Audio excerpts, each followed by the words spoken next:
Meet the fat pig who raised my husband." Her words hung in the air like cigarette smoke, ugly, slow, impossible to ignore.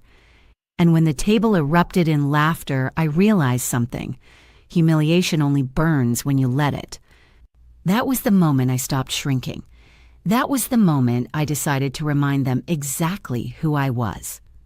My name is Mary Collins. I'm 54 years old, born and raised in a small town outside Dallas, Texas.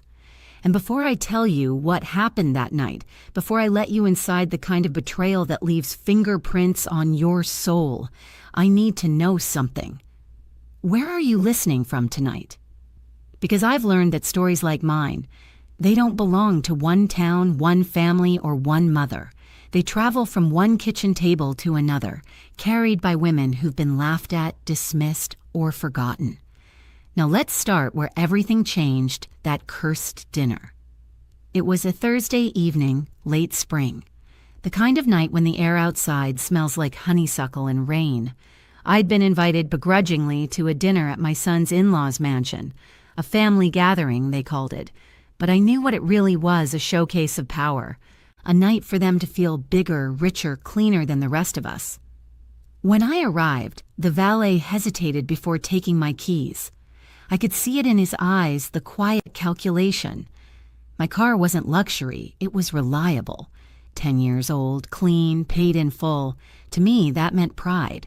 To them, it meant less. Inside, the house looked like it had been built to impress angels. Marble floors so shiny you could see your face in them. Chandeliers like frozen fireworks. And people everywhere laughing, sipping, watching. Emily, my son's wife, greeted me last. She looked stunning, of course, gold dress, hair like spun silk, a smile sharp enough to cut glass. Her parents, the Whitmores, stood nearby. Her mother smelled like lilac perfume and disapproval. Her father, tall, silver-haired, commanding, extended a polite but cold hand. "Mary, so nice you can make it," he said.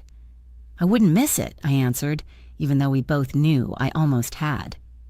Dinner was served in a room that looked more like a museum than a dining hall long polished table. 12 golden plates, candles that probably cost more than my monthly groceries. I sat near the end, opposite my son, Daniel, who wouldn't quite meet my eyes. His tie was perfect, his posture stiff. The boy who once brought me dandelions now looked like a man trying to forget where he came from. The conversation was all stock markets, vacation homes, golf tournaments, words that made me feel like I was breathing thin air. I stayed quiet, smiling when needed. I'd learned long ago that silence is sometimes the loudest weapon. And then it happened. Emily, swirling her wine, looked across the table with that same cruel sparkle I'd seen growing in her ever since she married my son. "Oh," she said, as if suddenly remembering something amusing. "Everyone, meet Mary, the fat pig who raised my husband." Laughter followed polite, uncomfortable, but laughter nonetheless, the kind people give when they don't know where to look. For a moment, I felt the world tilt. My throat went dry, my pulse thudded in my ears. I wanted to disappear, to fold into the linen napkin and vanish, but instead I sat still. My fork touched the edge of my plate, steady. Then I saw it, her father's face. The laughter drained from him like color from a photograph. His eyes locked on mine, recognition dawning, slow and horrified. "Wait," he said softly, the words catching in his throat. You run our company?" The room froze. Even Emily's smirk faltered. "What are you talking about, Dad?" But it was too late. The silence had shifted. Power had changed hands. I looked at him, calm, almost kind. "Yes, Mr. Whitmore," I said. "Caldwell Holdings acquired Whitmore Construction last quarter. I'm your new CEO." No one moved, no one breathed.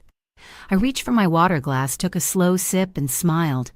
"Now," I said, "shall we continue dinner?" The rest of the evening blurred whispers, stares, the taste of roasted lamb turning to ash in my mouth. But one thought kept circling in my mind, steady and sharp. They wanted me small. They wanted me silent. and I had just reminded them I was neither. That night, after the dinner, I sat in my car for a long time, engine off, streetlights flickering across the windshield like old memories. My hands rested on the steering wheel, still trembling from what had just happened. I should have felt victorious, powerful even, but what I felt instead was hollow. Because underneath the shock and the whispers, beneath Emily's frozen smile and her father's pale face, I kept seeing Daniel, my boy, sitting there, silent, not defending, not flinching, just staring into his plate like a stranger. And that was what hurt most. I drove home through the Texas backroads, where the air still smelled like dust and rain. The night was thick and quiet, the way it used to be when Daniel and I lived in that tiny duplex behind the old Baptist church. I could almost see him again, 10 years old, knees scraped from playing outside, running up the steps yelling, "Mama, I got us dinner," and holding up a crumpled takeout bag like a trophy. Back then, we didn't have gold walls. We had faith, and sometimes faith was enough. I was 24 when Daniel was born. His father, Charles, had already started showing signs of the man he'd become: charming in public, cruel in private. He worked construction by day, drank by night, and measured his worth by how quiet I stayed. When he died in a roadside accident, people brought casseroles and pity. I brought resolve. I worked every job that would take me: cleaning offices, folding shirts at the dry cleaners, managing inventory at a corner store. I used to tell Daniel bedtime stories about success, like they were fairy tales.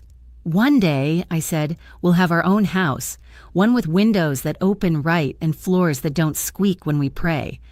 He used to smile at that. He always smiled. Even when I came home smelling like bleach, he'd hand me a towel and say, "You're the hardest working person I know, Mama. One day I'll make you proud." And he did. Lord, he did. When he got his scholarship, I sat in the back of the auditorium, clutching my purse so tight it left marks in my palms. He'd worn the same blue shirt I'd ironed 1,000 times before, the one with the tiny thread loose near the collar. When they called his name, I cried so hard I scared the woman next to me. From there, things moved fast: college, internships, a degree in business administration, my baby boy all grown up, stepping into boardrooms while I still scrubbed floors at night to help him pay rent. It was around that time he met her, Emily Whitmore. The first time he showed me her picture, I remember saying, "She's beautiful, honey, but she looks like the kind of girl who's never eaten burnt toast." He laughed then. I didn't. When I finally met her, it was at a cafe downtown, the kind of place where coffee costs what a full meal used to. She shook my hand like it might leave a stain. Perfect nails, perfect smile, not a hint of warmth behind it. "Oh, you're Mary," she said. "Daniel talks about you constantly. You raised him all by yourself, didn't you? That's so inspiring." Inspiring. I remember thinking that word was just pity dressed in pearls. Still, I smiled. I told myself to give her a chance. Love makes fools of the kindest people. But as months passed, little things began to change. Daniel started calling less, then visiting even less than that. He'd say, "Mom, Emily's family is just different. You'd love them if you understood their world." Their world. That was the first time I realized he'd stopped saying our world. By the time the engagement was announced, I barely recognized him. His shirts were sharper, his words smoother, his hugs shorter. I remember one night sitting on my porch, holding an old photo of the two of us, me with messy hair, him missing a tooth, both of us covered in pancake batter, and thinking, somewhere along the way, my boy traded love for status. People like to say money changes everything, but I've learned something truer: it doesn't change people, it reveals them. And soon enough, I was about to see just how much it would reveal in both of them. The first sign came quietly like a draft slipping through a closed door. A wedding invitation I never got to help design. Then a florist's receipt I found on social media, tagged #Whitmore Wedding, weeks before anyone told me the date. I remember staring at that post, my son in a tuxedo fitting, Emily beaming beside him, and realizing I was no longer part of the story I'd written my whole life. When Daniel finally called, his voice was light but distant, like a man standing at the edge of a canyon. "Mom, it's going to be a small ceremony," he said. "Just close family." I laughed softly. "What am I, Daniel? The mail carrier?" He didn't answer right away. The silence between us stretched so long I could hear my own heartbeat.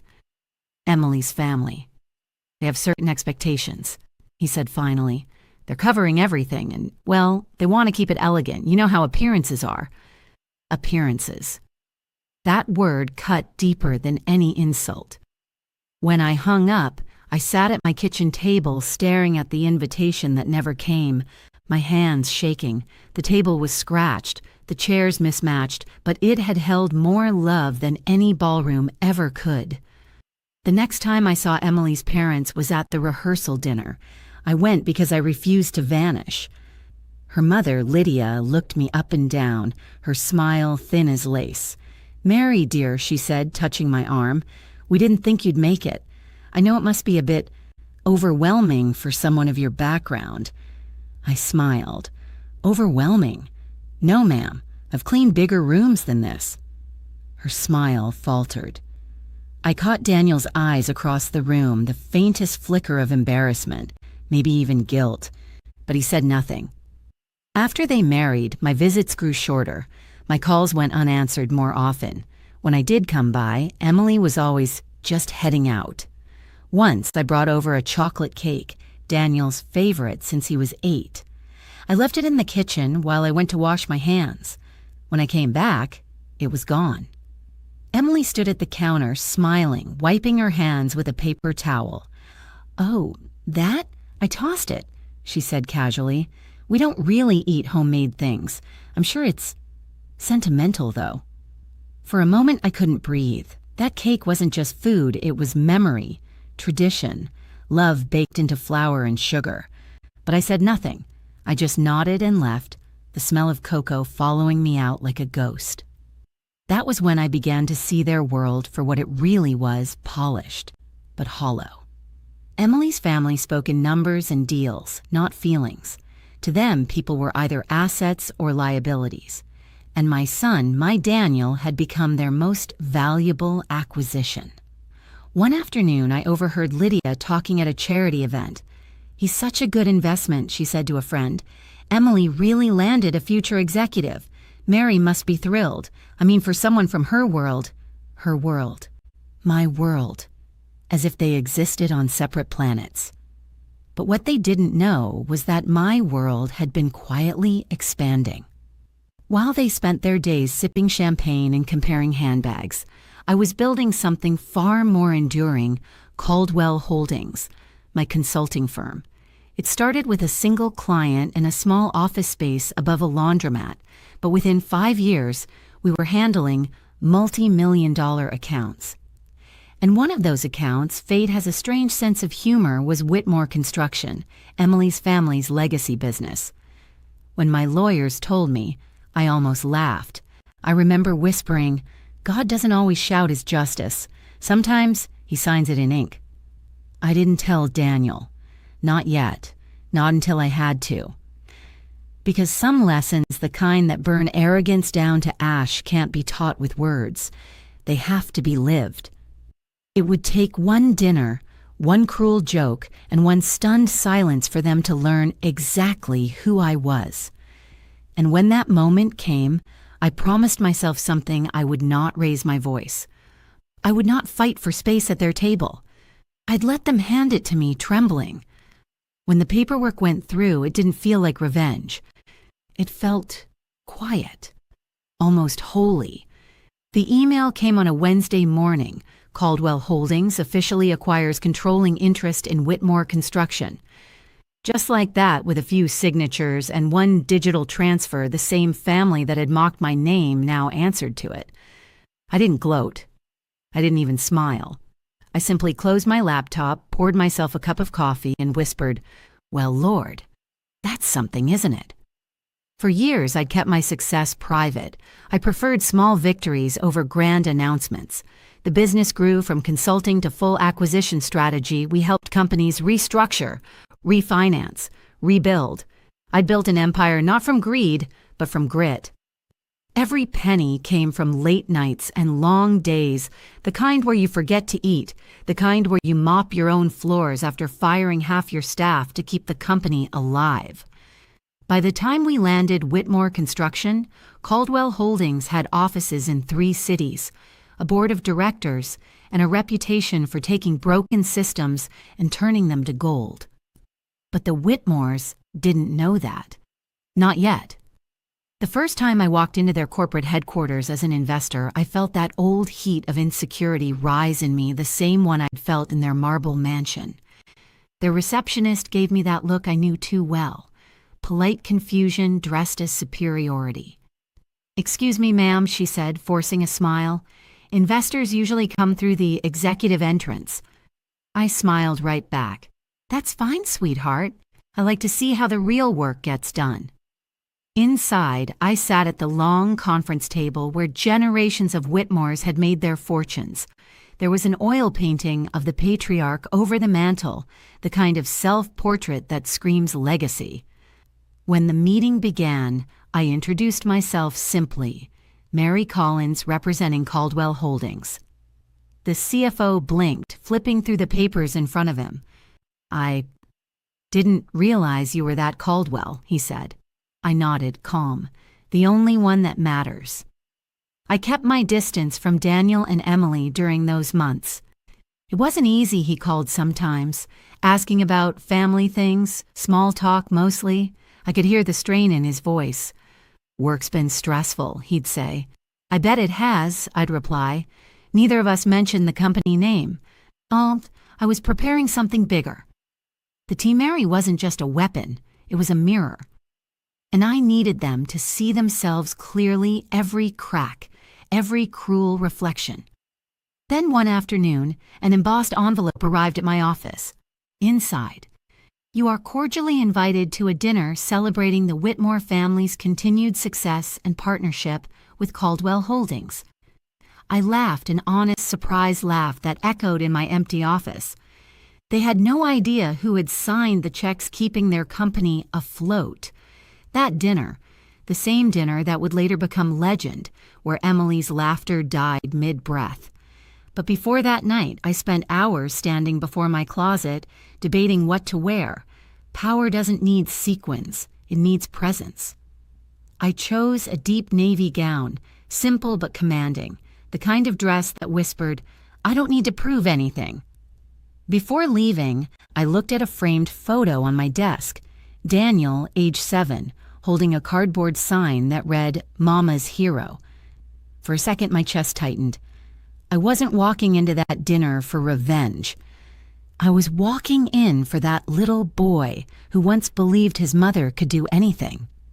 When I arrived at the Whitmore mansion that night, everything gleamed candles, crystal, arrogance. But something in me had changed. I wasn't the cleaner anymore. I wasn't the widow who sat alone at the back of PTA meetings. I was the woman who had built an empire from the ashes of their judgment. And I was about to take my seat at their table, not as a guest, but as the owner of the house. The valet opened my door like I was royalty. I suppose in a way, I was just not the kind of royalty they recognized. The Whitmore's mansion glowed against the night, each window blazing like a stage light. I took one steadying breath before stepping out. Inside, the house hummed with laughter and expensive perfume, the kind of place where conversations clinked like champagne glasses, delicate, hollow, ready to shatter. A waiter took my coat and offered me wine. "Red or white, ma'am?" "Neither," I said. "I came to stay sober tonight." The dining room was a picture from a magazine. Ivory walls, a mahogany table polished to a mirror, silver so bright it hurt to look at. Emily was radiant gold dress, perfect curls, a smile that never reached her eyes. She floated toward me like a hostess performing for a camera. "Mary," she cooed, "you made it." "Wouldn't have missed it," I said. My voice was soft but steady, the kind of calm that unnerves people who expect an apology. Her father, Richard Whitmore, stood at the head of the table. He greeted me with a practiced smile, his hand cool and dry. "Ah, Miss Caldwell. Wonderful to see you again." Again. If only he remembered where. Dinner began with polite chatter, the weather, the markets, a new resort Emily's mother couldn't stop bragging about. I let them talk. Sometimes silence is sharper than a blade, but Emily couldn't resist.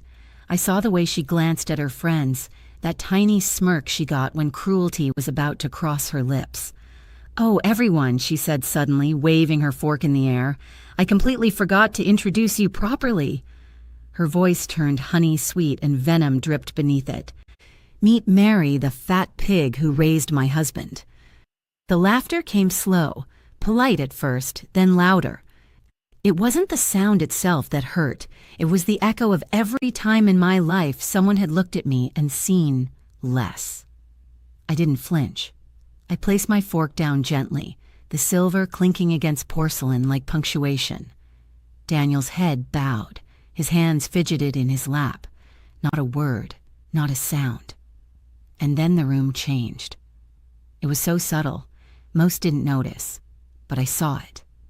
Richard Whitmore's smile vanished. His hand froze halfway to his glass. Color drained from his face as his eyes locked onto mine. "Wait," he said, voice trembling. You run our company?" The room fell silent, the kind of silence that hums with panic. Emily blinked, confused. "Dad, what are you talking about?" But he didn't look at her. His gaze was still on me. I leaned forward slightly, my tone calm, gentle even. "Yes, Mr. Whitmore. Caldwell Holdings acquired Whitmore Construction last quarter." I paused, let the weight of it settle like dust on crystal. "I'm your new CEO." You could hear the air leave the room. Forks froze mid-air. Someone coughed. Even the candles seemed to flicker lower. Emily laughed nervously. "That's not... You're joking, right?" I looked at her, eyes steady. "Does it sound like I'm joking?" Her smile faltered. Her hand slipped from her wineglass.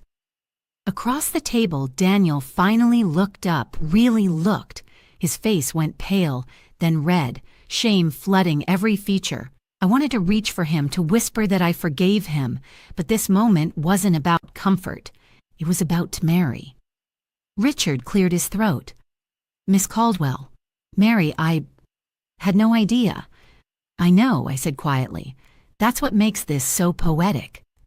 I dabbed my lips with the napkin, stood up slowly and looked around the table. "Thank you for dinner. It's been enlightening." No one spoke. The laughter that had filled the room only minutes ago had turned to stone. I turned to leave, my heels clicking against their imported marble. Each step sounded like a closing door. At the entryway, I paused and glanced back just once, not out of pride, but out of peace. For the first time in years, I wasn't the one shrinking. They were. That night, sleep never came. I sat by my window with a mug of coffee gone cold, watching the moon reflect off the windshield of my car. The silence was thick, not heavy with sadness, but with something deeper. Peace. For the first time in years, I didn't feel small. I didn't feel like someone waiting to be invited to belong. I was finally standing in my own name. At dawn, my phone buzzed. Unknown number. "Miss Caldwell?" The voice was hesitant. "This is Richard Whitmore." I almost smiled. Of course it was. "I owe you an apology," he said. "Last night was disgraceful. My daughter's behavior was, well, you saw it." "Yes," I said. "I saw it." "I had no idea," he went on, his tone shifting from embarrassment to desperation. "No idea that you were the one keeping our company alive. You've been nothing but professional and we—" He stopped himself. "I misjudged you." I let the silence stretch until it became uncomfortable. Then I said calmly, "Mr. Whitmore, you didn't misjudge me. You just never tried to see me." There was a pause, then a quiet, "You're right." That call ended politely. but the ripple it started, I could feel it everywhere. By Monday, the tone in every meeting had changed. Executives who once ignored my emails now leaned forward when I spoke. People who had rolled their eyes at the outsider CEO began addressing me as ma'am with reverence. Power doesn't shout, it simply walks in and takes its seat. 2 days later, Daniel showed up at my door. He looked tired, dark circles, loosened tie, the weight of realization heavy on his face. "Mom," he said softly, "can we talk?" I gestured for him to sit. Of course. He didn't sit right away. He stood in my living room, looking at the framed photos on the mantel.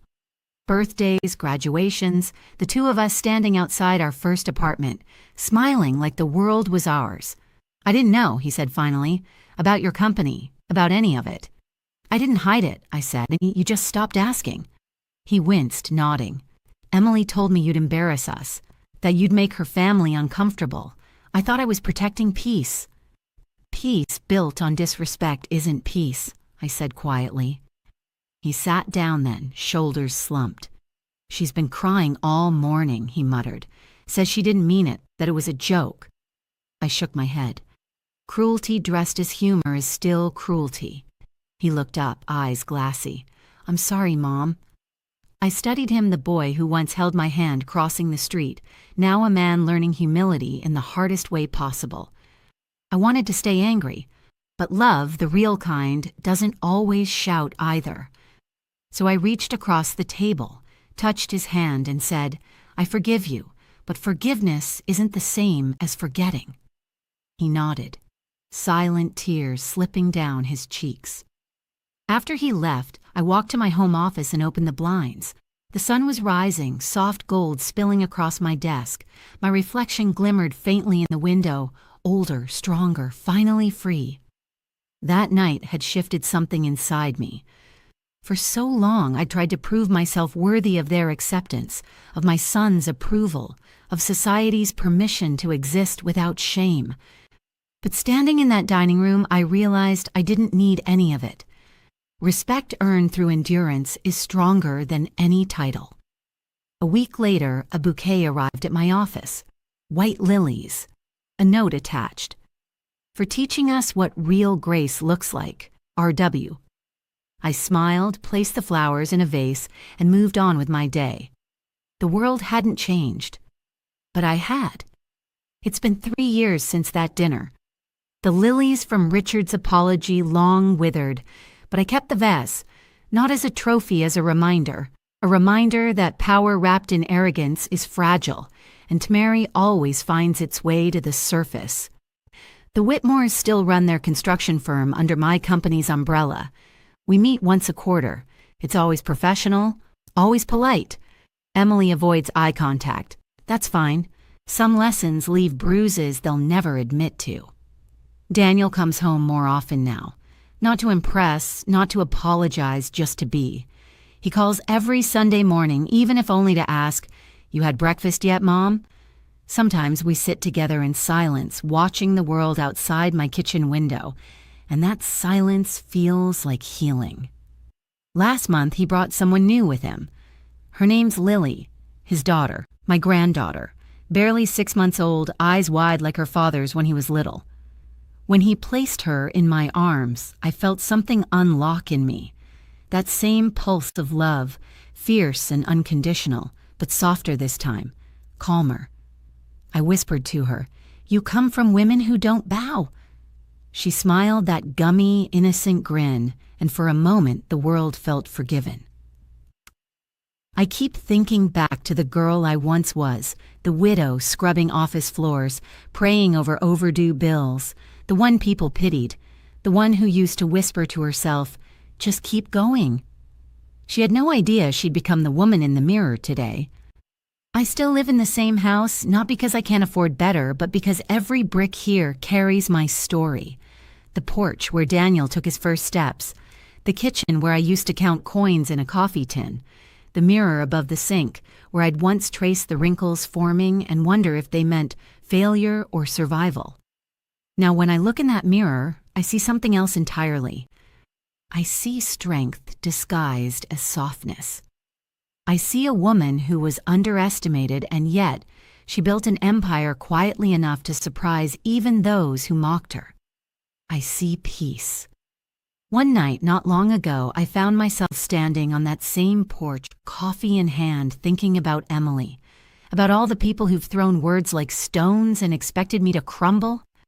And I realized something. Forgiveness isn't weakness, it's ownership. It's saying, you no longer get to live in my head. I forgave Emily, not with a grand gesture, not even out loud. I forgave her because she taught me something I didn't know I needed to learn, that dignity doesn't need an audience. I've learned that revenge is fleeting, but recognition that lasts. When someone underestimates you and you rise quietly anyway, that's a kind of poetry no insult can erase. So now, whenever I mentor young women at my firm, the single mothers, the quiet ones who think no one sees them, I tell them my story, not for pity, for proof. Don't chase their tables, I say. Build your own. Because sometimes the most elegant revenge is simply thriving where they swore you couldn't. Tonight, as I write this, my lamp glowing, the air thick with that sweet Texas dusk, I glance once more at my reflection in the window. The lines on my face aren't reminders of pain anymore. They're records of persistence. And I know now, without doubt, that everything I went through, every sneer, every silence, every cruel word was shaping me into this moment. The moment where I can finally say with peace instead of anger, that betrayal lit a fire in me I never thought I had, and it still keeps me warm,